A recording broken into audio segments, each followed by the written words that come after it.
11장 27절로 12장 4절까지의 말씀입니다.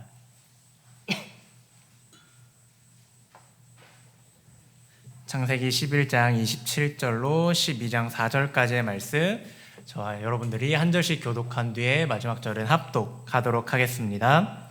데라의 족보는 이러하니라. 데라는 아브람과 나홀과 하란을 낳고 하란은 롯을 낳았으며 하란은 그 아비 데라보다 먼저 고향 갈대아인 우르에서 죽었더라. 아브람과 나홀이 장가를 들었으니 아브람의 아내의 이름은 사레며 나홀의 아내의 이름은 밀가니 하란의 딸이요 하란은 밀가의 아버지이며 또 이스가의 아버지더라. 사레는 임신하지 못함으로 자식이 없었더라. 데라가 그 아들 아브람과 하란의 아들인 그의 손자 롯과 그의 며느리 아브람의 아내 사레를 데리고 갈대아인의 우르를 떠나 가나안 땅으로 가고자 하더니 하란에 이르러 거기 거류하였으며 데라는 나이가 205세가 되어 하란에서 죽었더라. 여호와께서 아브람에게 이르시되 너는 너의 고향과 친척과 아버지의 집을 떠나 내가 내게 보여줄 땅으로 가라. 내가 너로 큰 민족을 이루고 내게 복을 주어 내 이름을 창대하게 하리니 너는 복이 될지라. 너를 축복하는 자에게는 내가 복을 내리고 너를 저주하는 자에게는 내가 저주하리니 땅의 모든 족속이 너로 말미암아 복을 얻을 것이라 하신지라. 이에 아브람이 여호와의 말씀을 따라갔고 롯도 그와 함께 갔으며 아브람이 하란을 떠날 때에 75세였더라. 아멘. 살아계신 하나님의 말씀입니다. 오늘 말씀은 하나님께서 아브람을 부르신 하나님의 부르심에 관한 말씀입니다. 하나님의 부르심은 이 본문에 나오는 아브람뿐만 아니라 아브람의 영적 자손인 우리에게도 동일한 부르심입니다. 하나님께서 각자의 모양과 또 각자의 다른 자리에서 우리를 부르셨습니다. 그래서 하나님의 부르심에 응답하는 것이 곧 그리스도인의 삶이요 인생인 것입니다. 그래서 오늘 말씀은 먼저 이 부르심의 소망이 무엇인지를, 그리고 부르심의 목적은 무엇인지, 또 마지막으로 이 부르심의 과정은 어떻게 되는지 함께 살펴보길 원합니다. 첫 번째로 하나님의 부르심은 참된 소망이 있는 부르심입니다. 오늘 말씀을 보면 이 하나님의 부르심이 소망이 없는 인류와 또 한 가정에게 유일한 소망이 되시는 부르심이었다라는 것을 알 수 있습니다. 먼저 오늘 본문 앞에 창세기 11장에 등장하는 이야기는 바로 바벨탑 이야기입니다. 11장 4절을 보면 당시의 사람들의 소망은 하나님께 있는 게 아니라 높은 탑에 있었습니다. 이 꼭대기가 하늘에 닿는 탑을 건설하여서 그들의 이름을 드러내고자 하였습니다. 그래서 다시는 홍수 심판 같은 재앙에서 흩어짐을 면하고자 하는 것이 그들의 소망이었습니다. 다시 말해 인류는 바벨탑을 건설함으로 그들 스스로의 안전과 구원을 성취하려 했던 것입니다. 하지만 인간의 소망을 담은 그 탑은 많은 열심과 노력을 들였음에도 불구하고 그들의 소망을 이루어 주지는 못했습니다. 이 바벨탑을 쌓는 사람들의 첫 번째 소망은 꼭대기가 하늘에 닿아 그들의 이름을 내는 것이었습니다. 그런데 그 꼭대기가 하늘에 닿기는커녕 그 높이가 너무나도 낮았습니다. 그래서 5절의 말씀을 보면 여호와께서 사람들이 건설하는 성읍과 탑을 보시려고 밑으로 내려오셔야 됐다라는 이야기를 합니다. 하늘에 닿는 탑을 쌓아 이름을 내려 했던 그 모든 소망은 물거품이 되어버렸습니다. 그리고 인류는 이 높은 탑을 쌓아 흩어짐을 면하고자 했던 소망이 있었습니다. 하지만 그 결과는 우리가 잘 알다시피 정반대였습니다. 11장 8절을 보시면 여호와께서 거기서 그들을 온 지면에 흩으셨습니다. 또한 9절 하반절을 보시면 한 번 더 여호와께서 거기서 그들을 온 지면에 흩으셨다라고 분명히 말씀하십니다. 그래서 오늘 하나님께서 아브람을 부르시는 이 말씀은 인류의 소망 없음, 이 인류의 절망의 이야기를 배경으로 하고 있습니다. 그래서 이 바벨탑 이야기는 구약 성경 시편 127편을 떠올리게 하는 이야기입니다. 시편 127편에는 이런 이야기가 있습니다. 여호와께서 집을 세우지 아니하시면 세우는 자의 수고가 헛되며 여호와께서 성을 지키지 아니하시면 파수꾼의 깨어 있음이 헛되다라는 말씀입니다. 그래서 인류가 스스로를 구원하고자 이 바벨탑을 쌓으려고 일찍 일어나고 늦게 자고 그렇게 수고의 떡을 먹는 것이 하나님 없이는 모두 헛된 노력이었다라는 것을 보여주는 것이 창세기 11장의 바벨론 이야기인 것입니다. 그런데 시편 127편은 이 인간의 모든 수고가 하나님 없는 수고가 헛되다라는 절망의 이야기로 끝나지 않고 한 가지 소망을 제시합니다. 127편 3절은 곧바로 보라 자식들은 여호와의 기업이요 태의 열매는 그의 상급이로다 라는 자녀 낳는 이야기로 이어지고 있습니다. 그렇다면 왜 성경은 그 자식에 대한 이야기로 소망을 이야기하는 것일까요? 물론 당시 사회에는 요즘과 다르게 그 자녀가 그들의 유일한 미래이자 기업이었고 노동력이며 스스로를 지킬 수 있는 군사력이기도 했습니다. 그렇기에 자녀가 많은 복이 큰 복으로 여겨졌던 것이었습니다. 하지만 그보다 더 궁극적인 의미에서 자손이라는 것은 하나님께서 인류에게 구원을 베풀고자 하는 은혜의 통로였습니다. 하나님께서 아담과 하와가 범죄한 후에 그들에게 형벌을 내리시면서 구원의 약속을 하셨습니다. 바로 여자의 후손이 뱀의 머리를 상하게 할 것이다 라는 약속이었습니다. 그래서 인간에게 구원의 소망은 스스로 바벨탑을 쌓아서 이룰 수 있는 것이 아니었습니다. 하나님께서 말씀하신 대로 약속하신 대로 여자의 후손을 통해 보내주시는 구원자 예수 그리스도를 통해 참된 소망을 주신 것입니다. 그래서 창세기 11장 역시 바벨탑의 실패와 절망 이야기가 끝나자마자 족보 이야기로 이어지고 있습니다. 인간에게 유일한 구원의 소망은 오직 하나님께서 약속하신 이 여자의 후손을 통해 이루어질 것이기 때문입니다. 그래서 성경의 족보 이야기는 성경에 등장하는 쓸데없는 이야기가 아니라 바로 아담과 하와에게 약속하신 구원의 약속이 신실하게 이루어지는 과정, 그것이 바로 족보인 것입니다. 그래서 창세기는 하나님께서 약속을 이루어 가시는 과정으로 족보를 이야기하면서 아브라함의 아버지 데라라는 한 가정의 이야기를 우리에게 보여주고 있습니다. 27절의 말씀을 보시면 데라의 족보는 이러하니라 라고 말씀을 하면서 인류의 구원을 위해 하나님께서 부르시는 한 가정의 이야기를 시작하고 있습니다. 그래서 우리 오늘 본문 창세기 11장 27절과 28절의 말씀을 함께 합독하도록 하겠습니다. 데라의 족보는 이러하니라. 데라는 아브람과 나홀과 하란을 낳고 하란은 롯을 낳았으며 하란은 그 아비 데라보다 먼저 고향 갈대아인의 우르에서 죽었더라. 아멘. 말씀을 보면 이 아브람의 아버지, 이 데라의 가정에 어두운 그늘이 들려져 있는 것을 알 수 있습니다. 데라가 아브람과 나홀과 하란을 낳았습니다. 그런데 세 아들 중에 하란이라는 아들이 아버지 데라보다 먼저 죽은 것입니다. 하나님이 어떤 이유로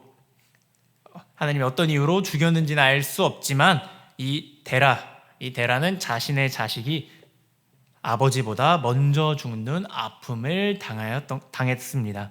자식이 부모보다 먼저 죽는다는 것은 예전이나 지금이나 이 삶의 의미와 목적을 잃어버리게 하는 부모에게 너무나도 큰 슬픔입니다.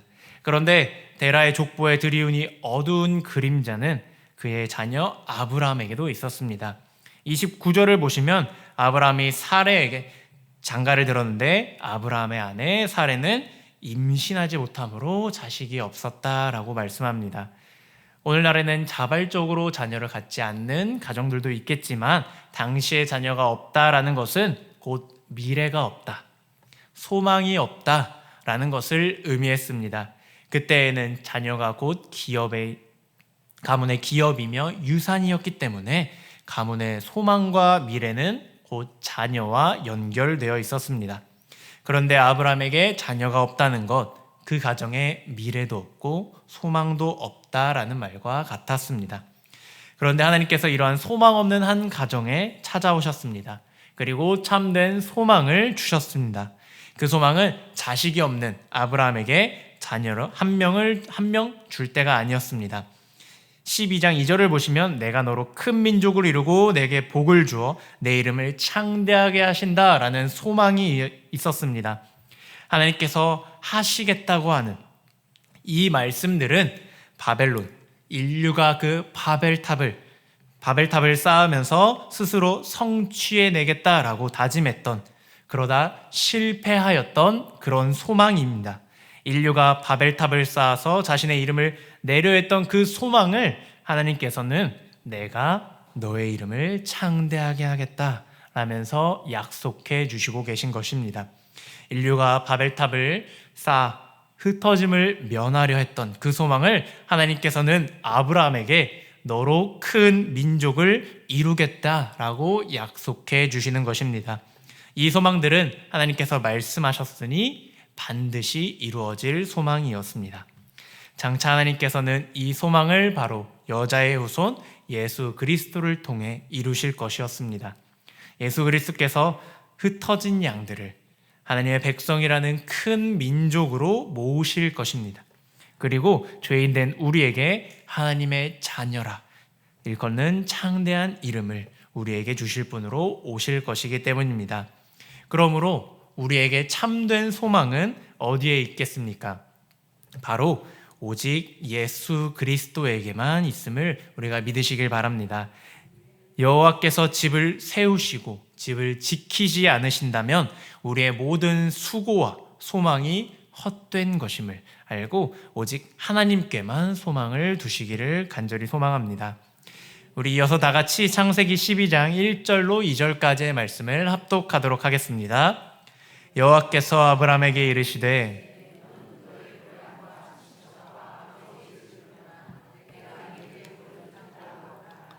내가 너로 큰 민족을 이루고 내게 복을 주어 내 이름을 창대하게 하리니 너는 복이 될지라.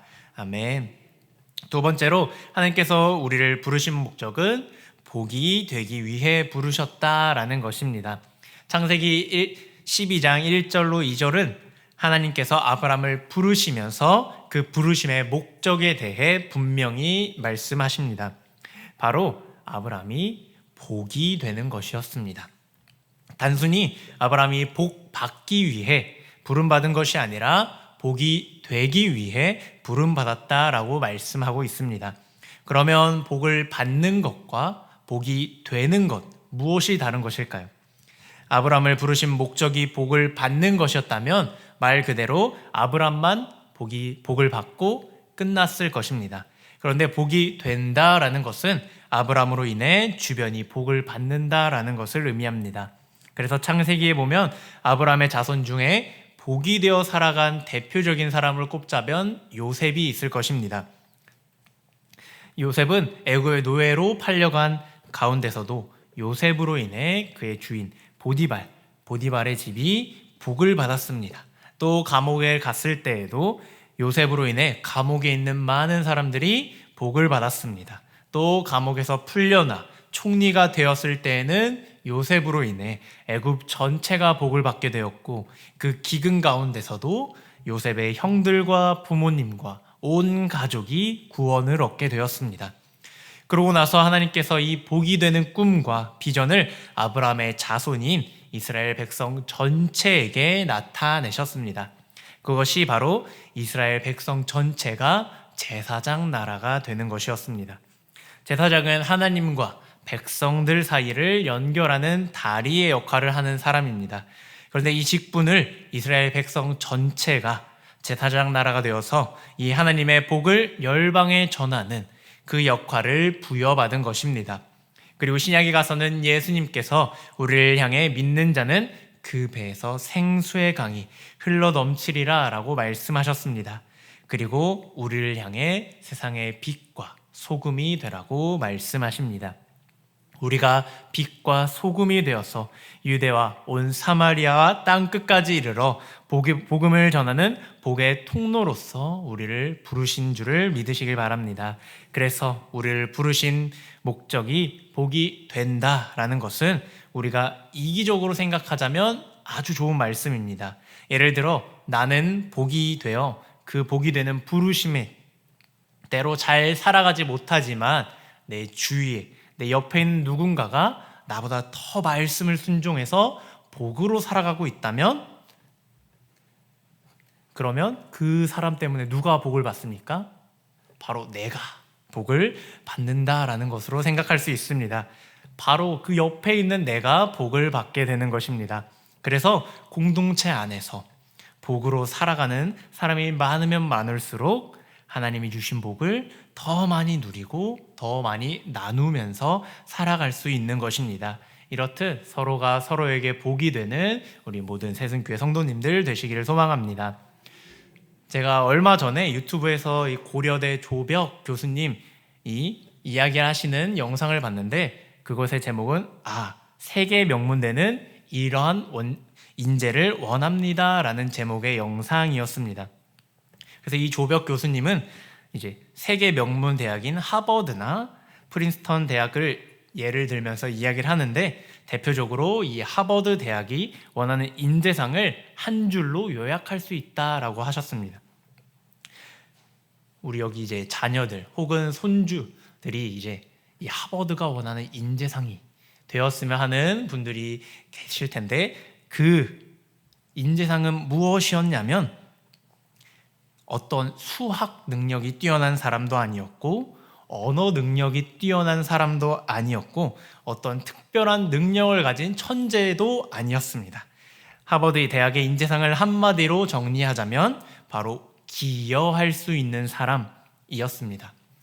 너가 너의 능력을 가지고 이 사회에 어떻게 기여할 수 있는 사람이 되겠느냐, 이것이 하버드 대학의 인재상이라고 합니다. 그것을 오늘 본문 말씀에 비추어 본다면 바로 복이 될 수 있는 사람, 그것이 곧 기여할 수 있는 사람이 아닌가라는 생각이 들었습니다. 다시 말해 나의 재능으로 경쟁에서 최고의 위치를 차지해서 남이 어떻게 되든지 나만 그 복을 독식하는 사람이 되는 것이 아니라 공부해서 남 줄 수 있는 사람, 하나님이 주신 복을 이렇게 나눌 수 있는 사람, 기여할 수 있는 사람이 바로 하버드 대학이 원하는 인재상이라는 것입니다. 그래서 이것이 하버드 대학이 원하는 인재상이기 전에 하나님께서 우리를 부르신 목적임을 우리는 기억하시길 바랍니다. 그래서 하나님이 보시는 평가의 기준은 우리가 세상에서 얼마나 성공해서 그 복을 내가 누렸냐에 있지 않습니다. 다른 말로 하면 세상에서 성공을 가늠하는 판사, 검사, 의사 같은 직업이 중요한 것이 아닙니다. 우리 자녀, 손주가 의사가 되었든지 교사가 되었든지 경찰이 되었든지 자영업자가 되었든지 복이 되면 되는 것입니다. 섬기고 나누면 되는 것입니다. 이것이 하나님 나라의 기준입니다. 직업이 중요한 게 아니라 무엇이 됐든지 내가 복으로 살아간다. 이것이 하나님이 보시는 기준이라는 것입니다.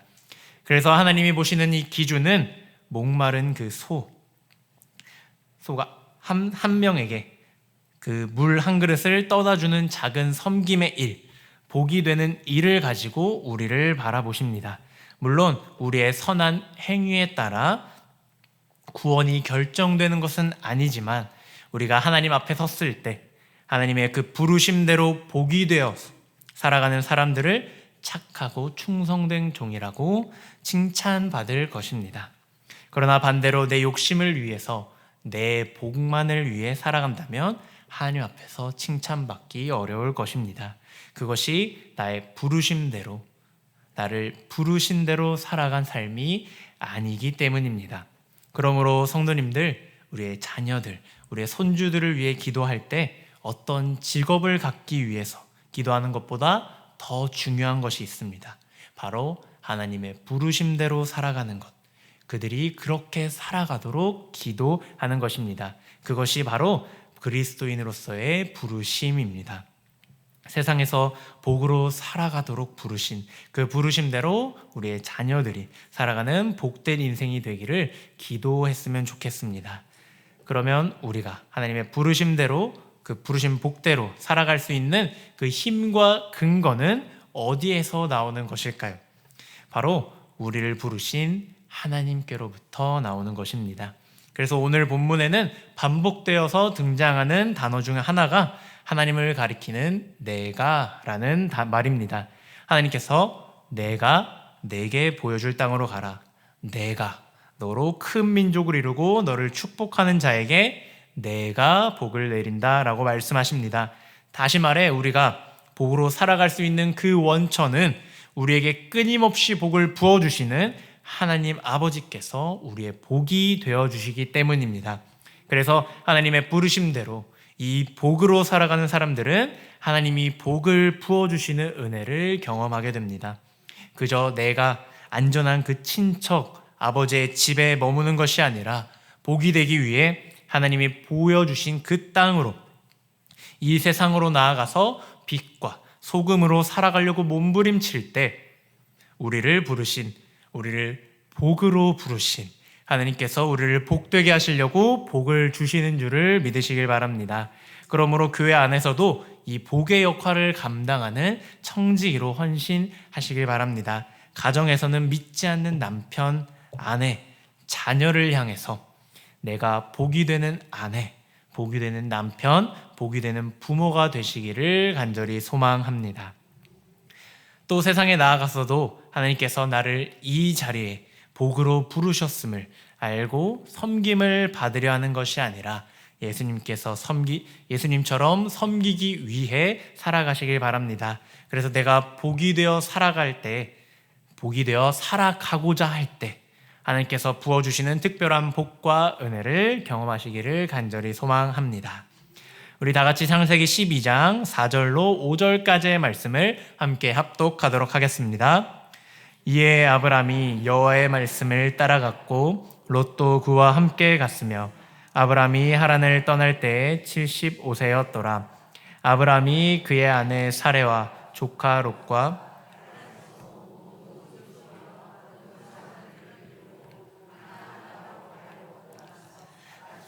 가나안 땅에 들어갔더라. 아멘. 세 번째로 하나님께서는 우리의 순종을 통해 그 부르심을 이루어 가십니다. 하나님께서 아브람을 복으로 부르시고 그 복이 되는 과정은 아브람이 아무것도 안 하고 가만히 있으면 저절로 복이 되는 것이 아니었습니다. 4절에 보시면 이에 아브람이 여호와의 말씀을 따라갔다라는 아브람의 순종이 있었습니다. 다시 말해 아브람이 복으로 살아가는 그 과정은 아브람의 순종을 통해 그 복이 세상으로 유통되도록 하신 것입니다. 그런데 이 아브람의 순종은 결코 쉬운 순종이 아니었습니다. 아브람이 살던 당시에 본토, 고향을 떠난다라는 것은 아주 큰 모험이었기 때문입니다. 지금 우리 대한민국처럼 치안이 안정되어 있지도 않았고 다른 지역으로 이민 간다라는 것은 자신의 목숨과 또 가족의 목숨까지도 담보해야 하는 그런 상황이었습니다. 이동 중에 도적을 만나거나 강도를 만나게 된다면 자신과 가족 외에는 그 누구도 스스로를 지켜줄 사람이 없었기 때문입니다. 당시에 경찰이 돌아다니고 있던 것도 아니고 군대가 치안을 지켜주었던 것도 아니었기 때문입니다. 게다가 당시에 조상 대대로 내려온 그 땅이라는 것은 그 사람의 정체성과 같은 것이었습니다. 그래서 그 땅을 떠난다, 고향을 떠난다라는 것은 자신의 모든 정체성과 삶의 방식과 내 모든 문화를 바꾸는 것, 그런 것과도 같은 일이었습니다. 그런데 하나님께서는 그냥 고향 친척, 아비의 집을 떠나라고만 이야기하신 것이 아니라 어디로 가는지도 말씀해 주시지 않으십니다. 그냥 내가 내게 보여줄 땅으로 가라 라고 하십니다. 이 아브람이 하나님의 말씀에 순종하기에는 너무나도 어려웠을 것 같습니다. 그래서 성경에 보면 아브라함이 처음에 하나님의 말씀에 순종을 하긴 하지만 이 말씀 그대로 온전히 순종하지는 못합니다. 하나님께서 분명 너의 고향 친척 아버지의 집을 떠나라 라고 했습니다. 그런데 아브라함은 가나안 땅으로 향하는 그 길에서 하란이라는 곳에 잠시 머물게 됩니다. 잠시가 아니라 한동안 머물게 됩니다. 또 하나님께서는 분명 친척을 떠나라 라고 말씀하셨습니다. 그런데 아브라함은 그 말씀에 온전히 순종하지 않고 자신의 친척 롯을 데리고 함께 갑니다. 그리고 하란에서 롯과 또 아버지와 한참을 머물다가 아버지가 하란에서 죽고 나서야 다시 가나안으로 떠나는 그 모습을 보여줍니다. 그리고 아브라함이 가나안 땅에 도착했을 때도 그곳에 기근이 드니 바로 애굽으로 내려가 버렸습니다. 그곳에서 자신의 아내를 누이라고 속이기도 하고 또 하나님께서 주신다는 자식이 생길 기미가 보이지 않자 아내 사라가 아닌 여종 하갈에게서 이스마엘을 낳는 실수를 저지르기도 했습니다. 그래서 성경을 보면 아브라함을 믿음의 조상이라고 해서 결코 아브라함을 우상화시키지는 않습니다. 있는 그대로 아브라함의 실수와 연약함을 보여주고 있습니다.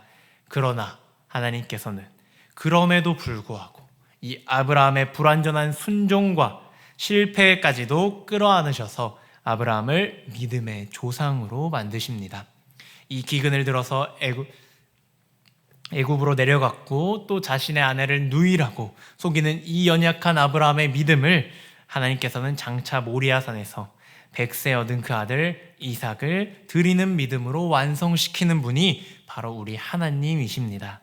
그래서 우리 하나님께서는 우리에게 복이 되라고 부르심을 주시고 나서 내가 이렇게 명령했으니 너 알아서 해 라고 하시는 분이 아니십니다. 아브라함을 복으로 부르셔서 그와 동행하시며 약속하시며 믿음을 더해 가시는 것처럼 우리의 인생 가운데서도 우리를 부르시고 우리의 믿음을 완성해 가십니다.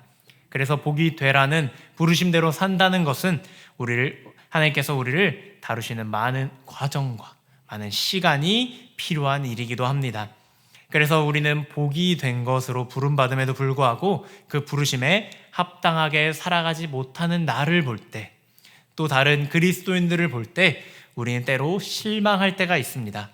하지만 기억할 것은 우리는 하나님께서 우리를 복으로 부르셔서 복으로 만드시는 과정 중에 있다라는 사실입니다. 그래서 우리의 연약함을 보고 시험에 드는 것이 아니라 포기하는 것이 아니라 그 가운데서도 우리를 포기하지 않으시고 우리를 복으로 만들기 위해서 여전히 일하고 계시는 하나님의 열심을 바라보시길 바랍니다.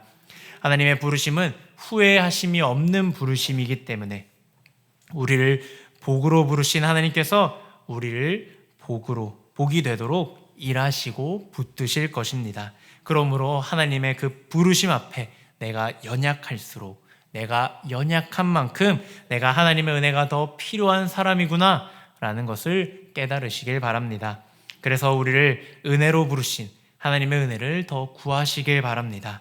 그래서 성경의 믿음이라는 것이 나를 의지하는 것과 하나님을 의지하는 것 사이에서 하나님을 의지하는 것을 붙드는 것입니다. 더 이상 이제 나의 안전과 안락함과 평안함을 떠나서 나를 부르신 하나님이 나의 안전이고 나의 소망임을 고백하는, 그리고 나를 드리는 순종의 모험으로 나아가는 것이 바로 믿음인 것입니다. 말씀을 정리하겠습니다. 아브라함이 하나님께 복으로 부름받고 나서 약 2000년 후에 아브라함의 후손으로 오셔서 순종으로 복이 되신 한 분이 계십니다. 바로 예수 그리스도이십니다. 아브라함은 본토 친척 아베의 집을 떠나라는 명령을 받았지만 예수님은 하늘 아버지가 계신 하늘 보좌를 버리고 우리와 같은 육체가 되어서 이 땅에 오셨습니다. 아브라함 하나님의 명령에 순종하여 복을 받았지만 예수 그리스도께서는 하나님의 부르심에 순종하여서 십자가의 모든 저주를 홀로 감당하셨습니다. 예수님께서는 십자가에서 나의 하나님 어찌하여 나를 버리십니까? 라고 말씀을 하시며 아버지를 이루셨습니다. 그리스도 안에 있는 우리가 하나님의 자녀로 입양되어 궁극적인 복과 안전을 누릴 수 있도록 예수님께서는 하나님께 아버지께 버림받으셨습니다. 그리고 예수 그리스도께서는 부활 승천하셔서 우리에게 영원한 복이 되어 주셨습니다. 그래서 우리에게 그리스도의 영이신 성령님을 보내주셨습니다. 하나님이 하나님의 부르심에 완전한 순종으로 순종하여서 하늘 보좌를 버리신 예수 그리스도는 은혜 안에서 우리를 또한 부르고 계십니다. 바로 자기 십자가를 지고 나를 따르라 라는 부르심입니다. 그러므로 나의 안전한 자리에서 나의 본토, 고향 친척 그 자리에서 떠나 예수님의 부르심에 순종하는 저와 성도님들 되시기를 원합니다. 아브라함이 본토 친척 아비의 집을 떠난 것처럼 내가 의지하는 작은 안전들을 떠나서 우리의 진정한 안전이며 소망이 되어주시는 예수 그리스도께로 나아오시길 바랍니다. 그리하여 우리가 하나님의 말씀에 순종함으로 세상의 복으로 살아가는 성도님들 되시기를 간절히 소망합니다.